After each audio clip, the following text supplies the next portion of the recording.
Hey guys, what is up? Welcome back to another episode here on Gladiator Disc Golf. Today we're talking about one of the coolest shots in all of disc golf, the hyzer flip.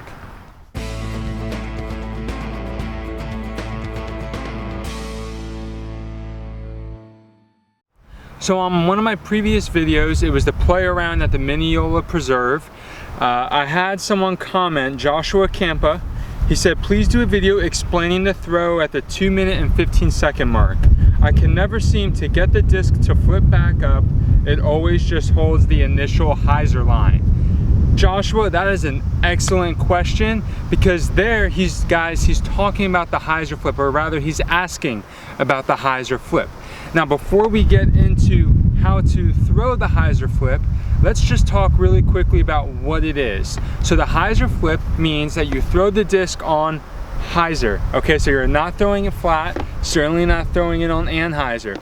You're throwing it on hyzer, and what you're doing is allowing the disc to use its turn to basically flip up to flat. Now some discs will drift to the right a little bit and then come back left, but most of them will just stay straight and then finish to the left. So the hyzer flip really is one of the coolest shots in all of disc golf. Nate Sexton himself, Innovastar team captain, calls the hyzer flip the coolest shot in all of disc golf. He says that is the one shot that when a person can execute it even just once, they fall in love in the game, getting that beautiful S-curve, and a lot of that can happen with a hyzer flip. You would use a hyzer flip in a lot of wooded courses, okay? We're talking about tight gaps where you need to keep the disc to get the disc to go straight. You're not really going to use the hyzer flip in wide open fields. Obviously for this video, I'm in an open field so that I can show you what it looks like and how it flies.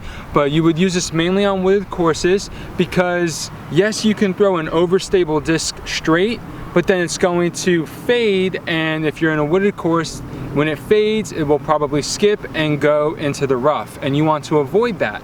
So by throwing a hyzer flip, you're using the right disc and you're getting it to fly straight. That's the goal, just getting it to fly straight the whole time with very minimal fade at the end. The first thing you need to consider when throwing a hyzer flip is the turn rating of a disc. So you want to use an understable disc. Now the understability ratings, or rather the turn rating, goes from +1 to -5. The closer it is to -5, the more understable it is. So once again for right hand backhand, that means it's going to go to the right a lot quicker. And that's the kind of disc that you want to use. You don't want to use a disc that has a +1 rating on the turn. You want a disc that has, if it's really beat in, a -1 or 0 is fine, but you really want to look at a -2, -3, maybe even -4 or 5.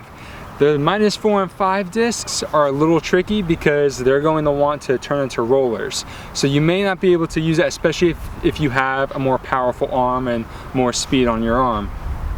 But for the average disc golfer, using a disc somewhere between the -1 turn rating and the -3 turn rating, that's going to be the sweet spot for getting some pretty cool hyzer flips.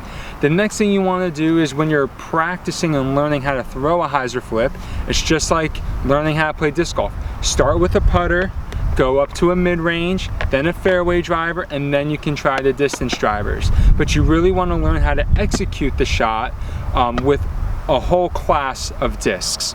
If you're brand new to the sport of disc golf and you have a background in ultimate frisbee, you'll actually recognize the hyzer flip because you've been doing it all along. So for those of you who don't know what I'm talking about, what I mean is that when you're playing ultimate frisbee, you have a frisbee that's pretty big, okay, much bigger than any disc golf disc, and it's pretty understable, meaning it goes to the right when thrown flat. So what ultimate frisbee players have to do in order to get the disc to go further, they have to throw it on what we call in disc golf hyzer. So the more hyzer you put on an ultimate frisbee, the longer it's going to take to flip up to flat, which means that it's going to glide further and straighter than if you had just thrown it flat to begin with. If you throw an ultimate frisbee just flat as hard as you can, it's going to go to the right and probably dig into the ground. However, if you throw it on what we call hyzer, it's going to flip up to flat, maybe drift a little bit, and fly pretty straight. So if you come from Ultimate Frisbee and that's your background, you pretty much know what a hyzer flip is. You maybe haven't heard that name put to it. So I just wanted to drop that knowledge bomb on you guys. So I hope you guys found this video helpful. Let's go ahead and let's get to throwing some discs.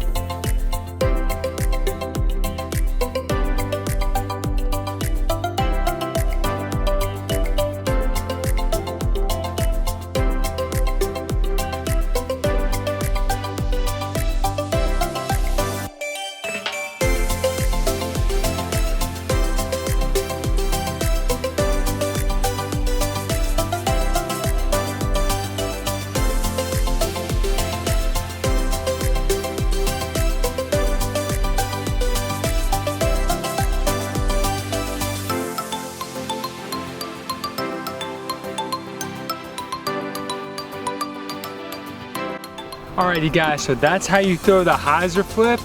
Quick recap, just remember you got to put it on a hyzer angle.